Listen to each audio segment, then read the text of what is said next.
नमस्कार, city express में आपका स्वागत है। आपके साथ मैं दीपिका सिंह। करते हैं खबरों की शुरुआत। तो सबसे पहले बात करते हैं आजम खां की। आजम खां पर स्मृति ईरानी का बड़ा हमला हुआ है। ट्वीट के जरिए स्मृति ने बड़ा हमला किया है। आजम खां का शर्मनाक बयान उनके चरित्र का प्रतिबिंब है। अखिलेश यादव को भी कटघरे में खड़ा किया स्मृति ईरानी ने। अखिलेश की सोच में भी कोई फर्क नहीं है। जो सदन में महिला के साथ निंदनीय व्यवहार कर सकता है, वह साधारण महिला से कैसा व्यवहार करता होगा। तो आजम खां पर बरसी हैं सांसद स्मृति ईरानी। अखिलेश की सोच में भी कोई फर्क नहीं है, ये स्मृति ईरानी ने ट्वीट कर तंज कसा है और कहा है जो सदन में महिला के साथ सम्मान पूर्वक व्यवहार नहीं कर सकता, वो अन्य महिलाओं के साथ क्या कुछ करता होगा, आप समझ सकते हैं। तो आजम खां का शर्मनाक बयान उनके चरित्र का प्रतिबिंब है। और वहीं स्मृति ईरानी यही नहीं रुकी, अखिलेश यादव को भी कटघरे में खड़ा किया। जो कि अखिलेश यादव ठीक आजम खां के पीछे बैठे हुए थे और जब आजम खां बीजेपी सांसद जो कि सदन में बैठी हुई थी स्पीकर की कुर्सी पर, उन पर जब कटाक्ष कर रहे थे, उन पर जब टिप्पणी कर रहे थे, तब अखिलेश यादव मुस्कुरा रहे थे। तो अखिलेश यादव को भी कटघरे में खड़ा किया स्मृति ईरानी ने।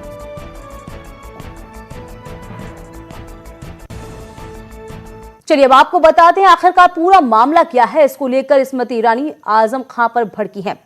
दरअसल लोकसभा में 3 तलाक पर बहस के दौरान रामपुर से एसपी सांसद आजम खां ने चेयर पर बैठी रमा देवी को लेकर ऐसा बयान किया कि हंगामा शुरू हुआ। बाद में आजम खां के बयान के उन विवादित अंशों को सदन की कार्यवाही से हटा दिया गया, लिहाजा हम भी वो आपको अंश नहीं सुना सकते, लेकिन उनके भाषण के कुछ अंश आप जरूर सुने कि किस तरह उनका विरोध किया जा रहा है। मैं तो कभी ना नजर हटाऊं आपसे। जी जी, धन्यवाद। आप इतनी अच्छी जगह बैठी हैं। धन्यवाद।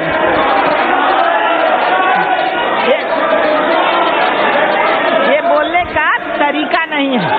आप ये बात आप ये सब निकालिए रिकॉर्ड में से। मेरी आप अध्यक्ष हैं, सम्माननीय हैं, बहुत प्यारी हैं, मेरी बहन है आप, मेरी बहन है आप, प्यारी बहन है आप, क्यों ऐसी बात करते हो? अध्यक्ष जी, आजम खान जी, क्या आजम खान जी, आप बहुत वरिष्ठ, तू इधर उधर की ना बात कर। आपका क्षेत्र में काफी अनुभव रहा है। ये बता के आप ये शब्द वापस ले लीजिए, ये ठीक नहीं है। ये शब्द जो आपने बोला वो ठीक नहीं है, वापस ले लीजिए।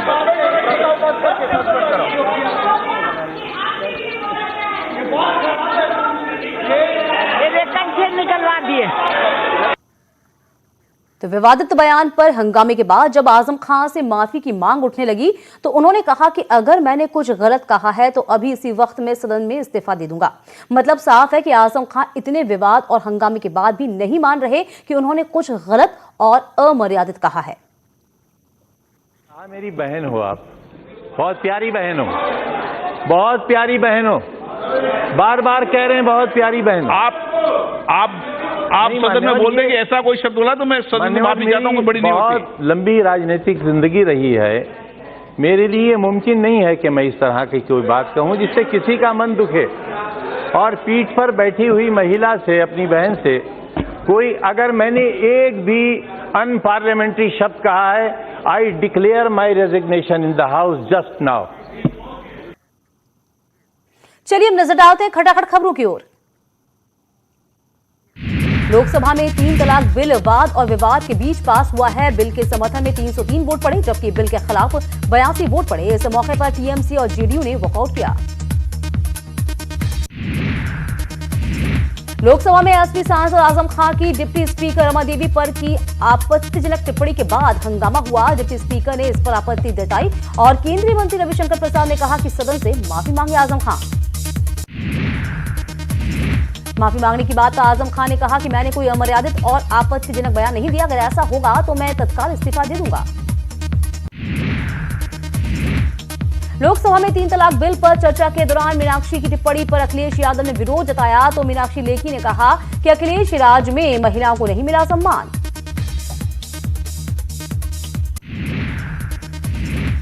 देश भर में बच्चों के साथ यौन उत्पीड़न मामले में सुप्रीम कोर्ट ने सख्त रुख दिखाया है। देश की सर्वोच्च अदालत ने नाबालिग बच्चों के यौन उत्पीड़न को लेकर चिंता जाहिर की। चीफ जस्टिस रंजन गोगोई ने यूपी सरकार से पूछा कि उन्होंने अभी तक प्रदेश में पॉक्सो एक्ट क्यों नहीं लागू किया है। केंद्र सरकार से भी पूछा गया कि आखिर इस मामले में एसजी कोर्ट में पेश क्यों नहीं हुए। सुप्रीम कोर्ट ने केंद्र सरकार से कहा है कि जिन जिलों में 100 से ज्यादा मामले लंबित हैं, वहां विशेष पॉक्सो कोर्ट बनाएं और उसका खर्च भी उठाएं। यूपी के लोक निर्माण विभाग में सेफ्टी ट्रिवलिंग वर्कशॉप का आयोजन हुआ है, जिसमें केशव प्रसाद मौर्य भी शामिल हुए। वर्कशॉप में सड़क सुरक्षा और सड़क कर्मियों में सुधार पर जोर दिया गया। मुख्य निर्वाचन अधिकारी एल वेंकटेश्वर लू ने अयोध्या में अधिकारियों के साथ बैठक करी है। साथ ही 200 लोगों को प्रशस्ति पत्र देकर सम्मानित किया। बरेली में कांवड़ यात्रा के दौरान धमकी देने के मामले में धर्मगुरु मौलाना खालिद रशीद ने कहा है कि इस तरह की बातें बेबुनियाद है और अगर कोई ऐसी बात करता है तो वो गलत है। आगरा के राजपुर चुंगी क्षेत्र में सड़क पर बैठकर बड़ी संख्या में लोगों ने हनुमान चालीसा का पाठ किया है। विहिप, बजरंग दल और गोरक्षकों के साथ साथ हनुमान चालीसा पाठ में स्थानीय लोग शामिल हुए। जालौन के गोंच कोतवाली इलाके में एक सनकी पिता अपने 2.5 साल के बच्चे के साथ कुएं में छलांग लगा दी, जिससे दोनों की मौके पर मौत हो गई। शामली के भवन थाना इलाके में एक महिला की मौत के बाद परिजनों ने हत्या की आशंका जाहिर की। महिला के परिजनों ने ससुराल वालों पर हत्या का आरोप लगाया। ललितपुर के सदन तहसील इलाके में आकाशीय बिजली गिरने से एक युवक और बुजुर्ग की मौत हुई है, जबकि 3 अन्य लोग घायल हुए हैं।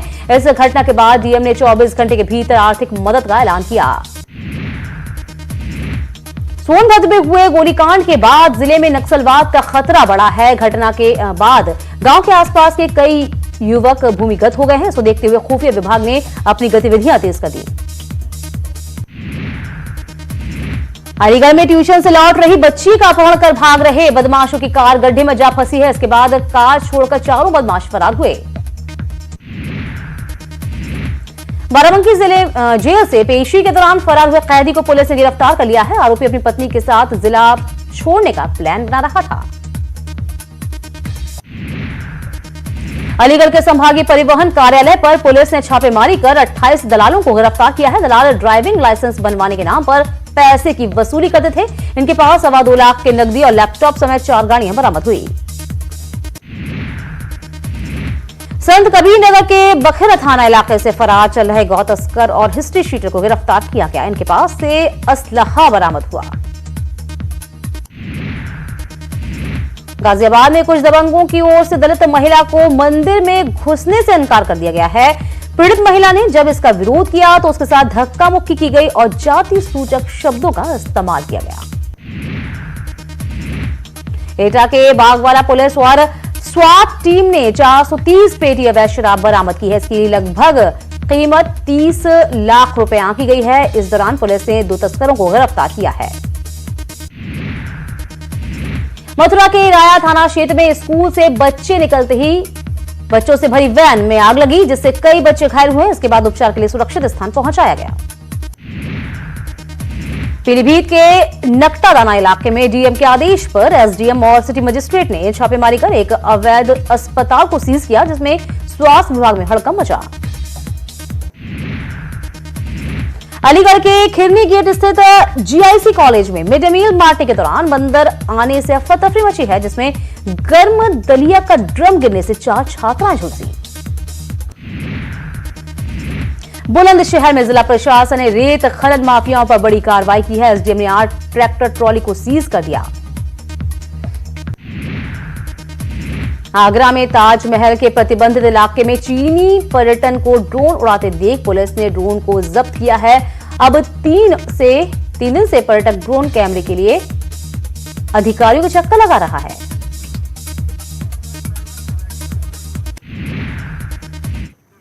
सीएम योगी की सख्ती के बाद अब पुलिस